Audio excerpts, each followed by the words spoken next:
Thank you very much, Jean. And I'm very happy to participate in this webinar today. And my regards and best wishes to Honorable Gemma Nunukumba, the Minister of Parliamentary Affairs and the Secretary General of the SPLM, former Governor of Western Equatoria, who accepted to participate in this very important event.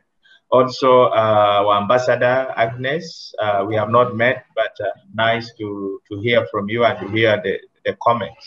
I'm also happy that the Archbishop Samuel Penny is here, and other supporters of the Iba Girls School.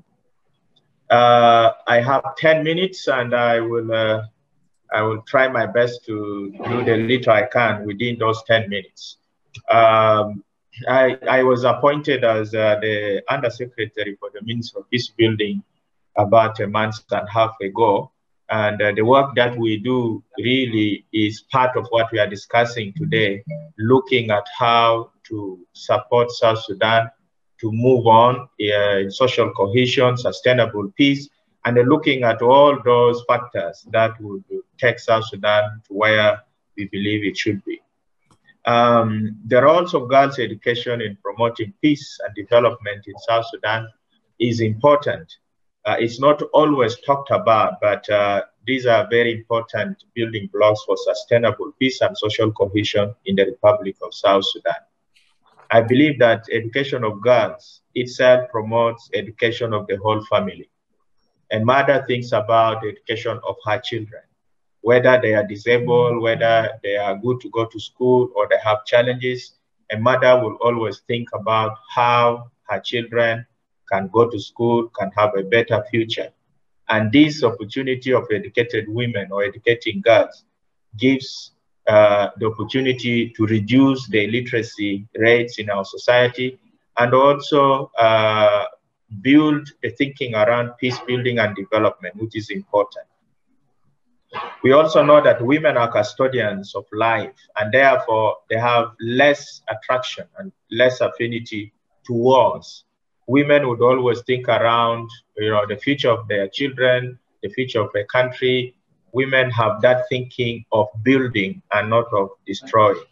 So less appetite for war and more appetite for peace, and especially if women are educated and they're able to sit at the decision-making table, we would see our country, our world, more peaceful place. Also, educated women are always careful about their privacy, I believe, and so research tells us that they are less corrupt. If women can do their due diligence in all what they do and they are less corrupt, then that is peace, because resources will go where they are most needed, and then that will lead to development. We also know that educated women who are participating in jobs and so on tend really to bring development home. They invest the little resources they earn from their places of work home. More bed sheets, more plates, more saucepans, thinking about improving the house. And sometimes for us men, I think we don't think about those important things at home. And so we could be sometimes misusing resources that are supposed to be part of developing a household and moving to the next and developing a country. We also know that especially in the context of South Sudan, educated women who are wives at home, such homes have less GBV incidences.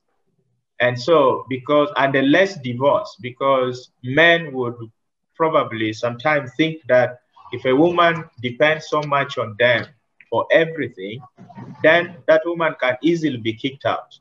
But if a woman is bringing resources home, that woman, the divorce would be a bit sticky. It's not as easy, as simple, and if a man cannot provide for the home, the woman can provide. And so the gender-based violence around the resources, around bringing the family forward would be reduced if a woman is educated and is a mother in that home.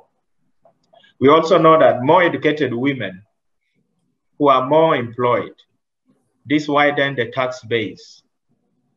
And the government can get more revenue, more contribution But if less women are educated, a huge population, and are not participating in jobs and are not paying taxes, so economic growth and economic development would be retarded, because you cannot achieve that with half a population participating in economic activities. So more educated women, to me, more revenue, more economic growth, more economic development, more peace.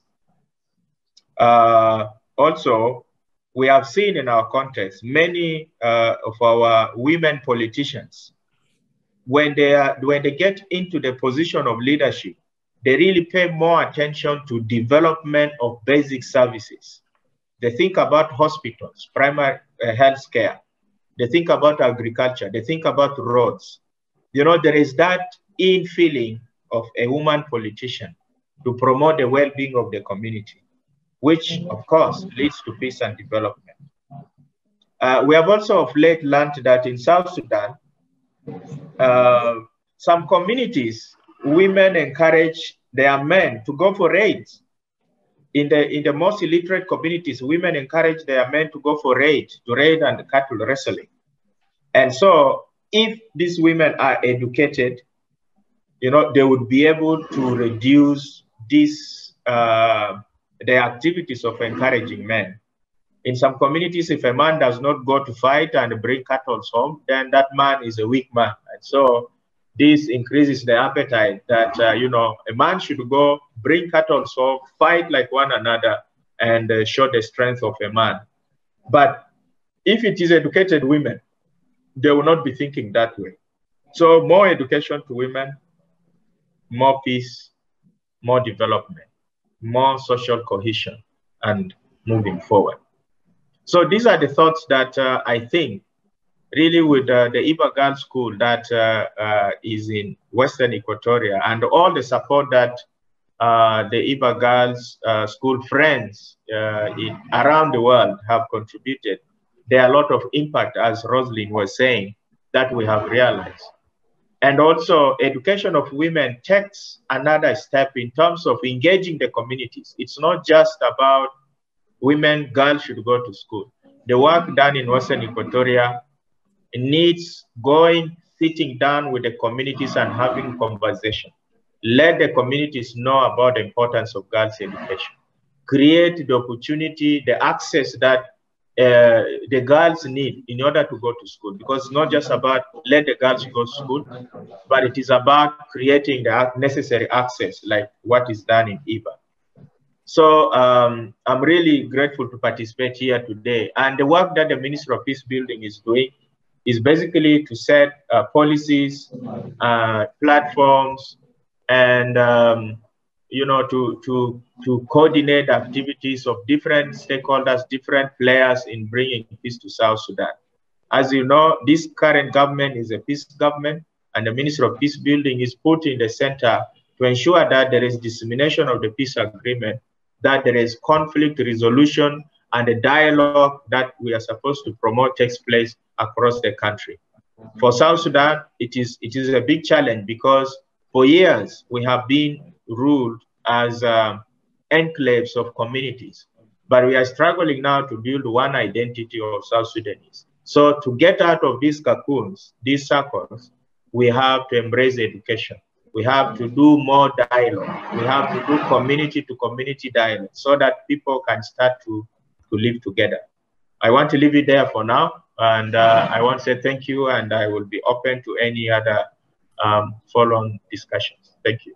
Back to you. Thank you very much, Pia. A huge amount in what you've said there, and lots for us to think about. So thank you.